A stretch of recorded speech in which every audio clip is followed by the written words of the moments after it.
saya tak Warren, bos dari syarikat tak Said from the Force. Do you want to be a rapper?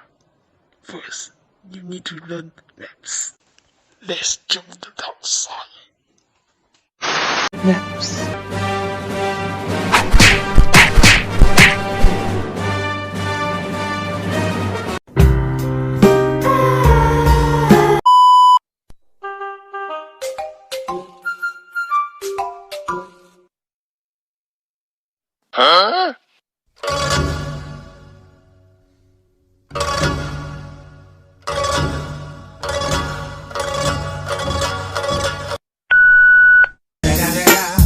It's the motherfucking Eagle Double G.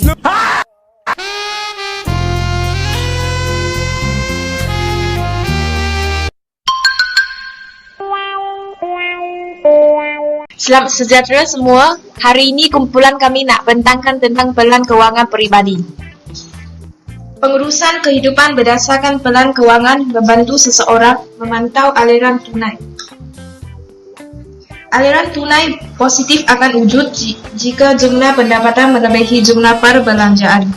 Manakala aliran tunai negatif akan wujud jika jumlah pendapatan kurang daripada jumlah perbelanjaan. Terdapat dua komponen penting dalam pelan kewangan yang dibina, iaitu sumber pendapatan dan perbelanjaan. Pendapatan terdiri daripada pendapatan aktif dan pasif.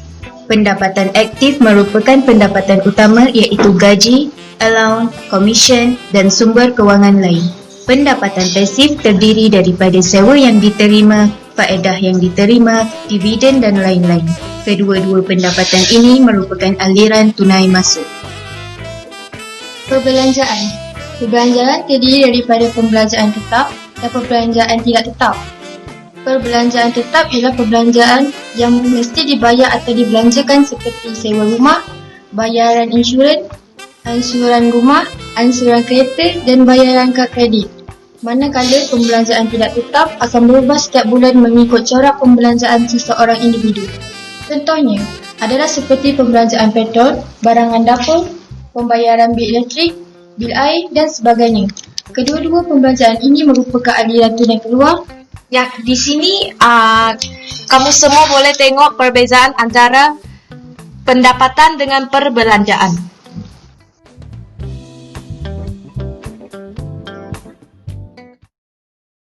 Terdapat beberapa maklumat kewangan. 1. Tabung perkahwinan. Kos perkahwinan zaman sekarang bukanlah murah. Untuk sebuah majlis kahwin yang sederhana pun, anggaran kos terlibat adalah sekitar 1 juta ringgit. Ini belum termasuk wang hantaran yang pihak lelaki nak berikan pada pihak perempuan. Apabila membina tabung perkahwinan, usah dikira untuk kos majlis kahwin dan hantaran sahaja, tapi keperluan selepas berkahwin juga perlu difikirkan. Oh my god, 100, 200, 300, what's so many? Daddy, we also have credit card. Oh my god, I love you very much. Oh my god. Daddy, I also have a present. Oh. Later. It's Audi. Oh my god. I very like it, darling. 2,000 years later.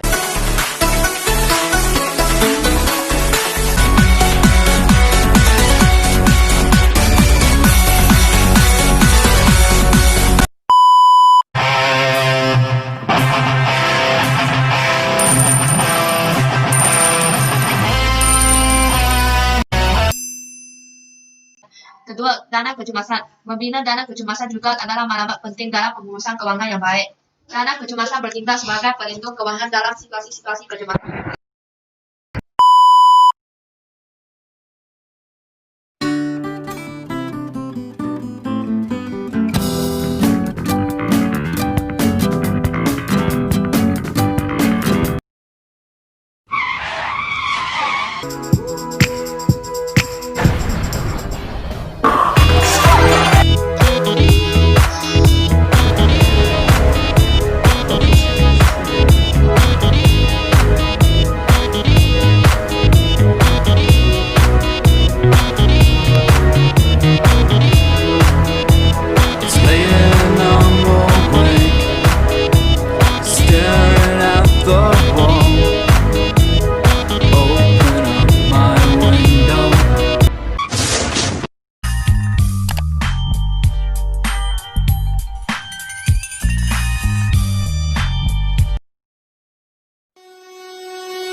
Tiga, tabung pembelian kereta. Kereta adalah beban dan bukan aset, namun pembelian kereta tetap menjadi keperluan sesetengah orang. Tak kiralah nak beli kereta murah atau mahal, baru atau terpakai, tetap disaran untuk menyediakan duit pendahuluan atau deposit dalam jumlah yang munasabah.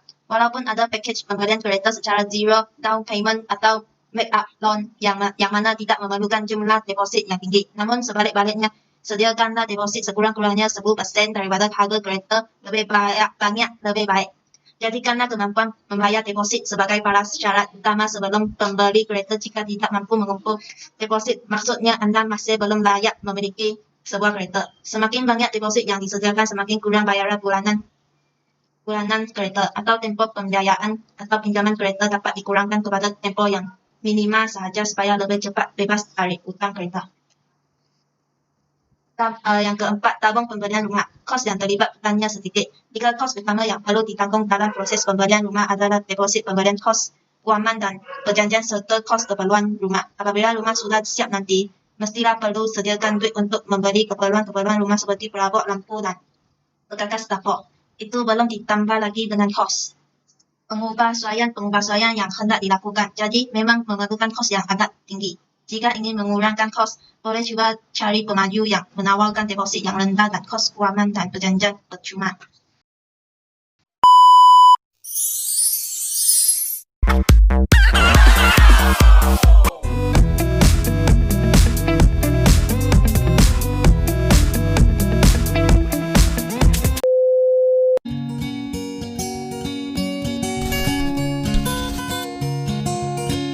Oh yeah.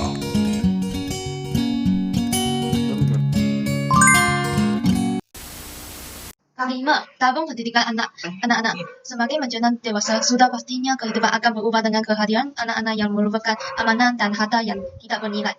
Salah satu tanggungjawab ibu bapa kepada anak-anak adalah memberi pendidikan terbaik.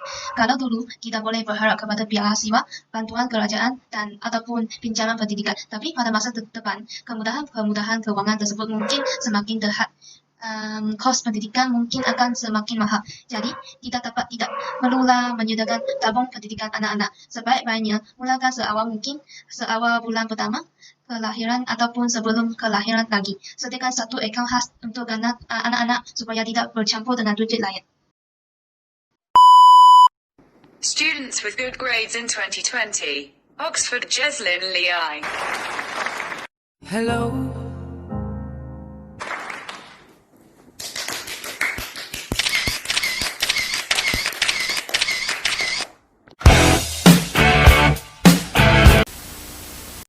Pola keuangan pribadi terbagi kepada dua, jangka panjang dan jangka pendek. Jangka panjang mencapai maklumat yang dirancang pada peringkat awal. Pola keuangan yang melebihi 5 tahun. Aset utama yang diambil kira: 1. Kadar inflasi, kadar faedah dan kesihatan diri. Dibina berbeza bagi setiap individu. Jangka pendek, pengurusan peringkat bawah ataupun ini secara harian, mingguan dan bulanan. Kandungan perancangan ini lebih terperinci dan jangka masa maksimum yang diperlukan 1 tahun. Faktor yang mempengaruhi keberlaksanaan peran keuangan. 1. Kadar inflasi harus tidak melebihi kenaikan gaji. 2. Sewa rumah yang diterima adalah tetap. 3. Seseorang tersebut sihat dan boleh meneruskan pekerjaan. 4. Peningkatan dalam perbelanjaan boleh diatasi dengan peningkatan gaji, sewa dan pekerjaan sambilan. 5. Tidak ada perkara di luar jangkaan berlaku bagi keluarga seseorang tersebut yang melibatkan kos yang tinggi. Spesifik. Menurut teori manajemen tugas MBO, target yang spesifik akan memberikan efisiensi lebih kepada seseorang untuk menyelesaikan pekerjaannya. Tujuan spesifik berkaitan dengan detail apa sahaja yang harus diselesaikan, harus mampu diterangkan secara eksplisit dan mudah dipahami. Tujuan spesifik ini tidak hanya menyangkut definisi spesifik dari penugasan tersebut, namun termasuk mampu memberikan penugasan kepada orang yang spesifik dalam artian bagian dari tim yang paling berkemampuan untuk menyelesaikannya. Measurable. Apa yang dikerjakan juga harus bisa diukur. Hal ini untuk memudahkan dalam mendefinisikan capaian sukses dari pengerjaannya. Masing-masing pekerjaan memiliki cara ukur yang berbeda, akan tetapi sedari awal pekerjaan atau tujuan tersebut diuntungkan, ukuran tersebut harus mampu disampaikan oleh pihak pemberi dan penerima tugas. Achievable memiliki tujuan yang mungkin untuk dicapai. Pekerjaan yang diberikan harus sesuatu yang mungkin untuk diselesaikan. Ini berkaitan dengan 2 poin sebelumnya. Yakini detail dan dapat diukur. Ada beberapa pekerjaan kadang diberikan tanpa target hasil akhir yang jelas. Pada akhirnya sering kali menggantung kerana kehilangan arah. Realistik memiliki tujuan realistis. Pekerjaan dengan tujuan realistis berkaitan dengan menghubungkan sebuah tugas dengan kapabilitas orang yang mendapatkan tugas tersebut. Orang pemasaran hampir tidak mungkin jika diberikan pekerjaan teknis pengembangan program pun sebaliknya. Time base memiliki jangka waktu. Untuk dapat mengatur tim seorang manajer juga penting memerhatikan sesuatu eksekusi sebuah pekerjaan. Oleh kerana selalu memperhatikan estimasi waktu dalam sebuah pekerjaan. Atau tentang waktu dengan baik, caranya diskusikan dengan orang yang akan bertanggung jawab dengan tugas tersebut. Ladies and gentlemen, it's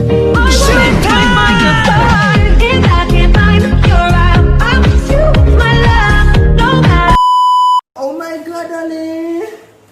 Ooh, so many money. Don't worry, darling.